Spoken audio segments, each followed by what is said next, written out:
United Methodist Church was scheduled to meet for General Conference in May of 2020. This past month, one of the items to work through was human sexuality and whether LGBTQ people could be married by United Methodist Church pastors and ordained themselves as pastors.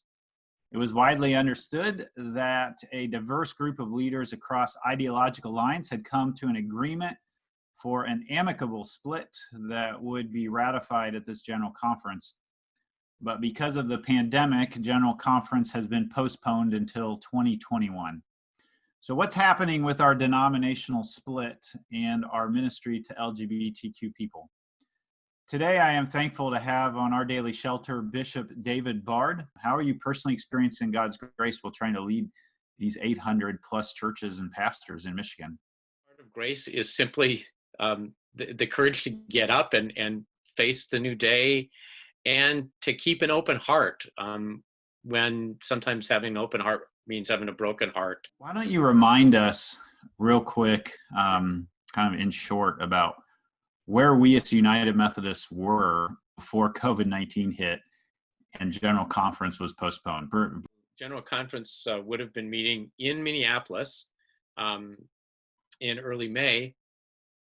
And going into General Conference, it looked like there had been a significant agreement on what an amicable separation, some kind of a division in the United Methodist Church might look like. Protocol for reconciliation and grace through separation. So there was some possibility that there would have been a vote and that would have allowed for a separation in the denomination. And I expected that then we would have been dealing with what that might have been like for the Michigan Annual Conference following at our annual conference session, which should have just been this last week. And so we're sort of, it's like a long pause button. Has the pause been a peaceful pause, or has it been a frustrated pause? Or I think so. I don't hear a lot of frustration or anger being expressed. I see people who would be representatives of differing positions really focusing on ministry, and there's no significant division around wanting to do good ministry in the midst of this pandemic. Mm-hmm. No significant division on a commitment to ending racism.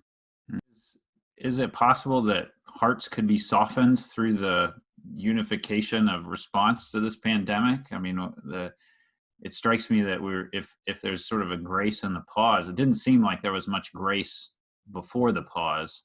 No. I honestly don't know. I think even if there is a division in the church, it's really my hope that we will find ways to work together on common ministry issues. I would hope we would be able to do anti-racism work together. Mm-hmm. I'm not sure that this pause, however, would get us to the place where there wouldn't still be the movement to some kind of separate. Bishop Bard, are you seeing any ways that churches are being in creative ministry to LGBTQ persons during this period of waiting or during this pause? I think that many churches continue to find ways to be in ministry with LGBTQ people. And even though there is a significant difference of opinion as to what that ministry can and should look like within the current configuration of the United Methodist Church, from traditional folks to progressive to liberationist folks, I know people who are traditional who support some of the current language that others would call exclusionary also want to say that they want to be in ministry with LGBTQ people. They just have a different view of what that looks like. LGBTQ people, they still want to know about God's love. They still want to know how it is churches will be welcoming them into the community. Mm-hmm. In some ways, it's easier for those of us who are straight to say it's not as pressing an issue. I mean, in some ways, mm-hmm. It's certainly in the news, it's not as pressing an issue. But if you're lesbian, gay, bisexual, transgender, Yeah. you're living with that every day, Yeah.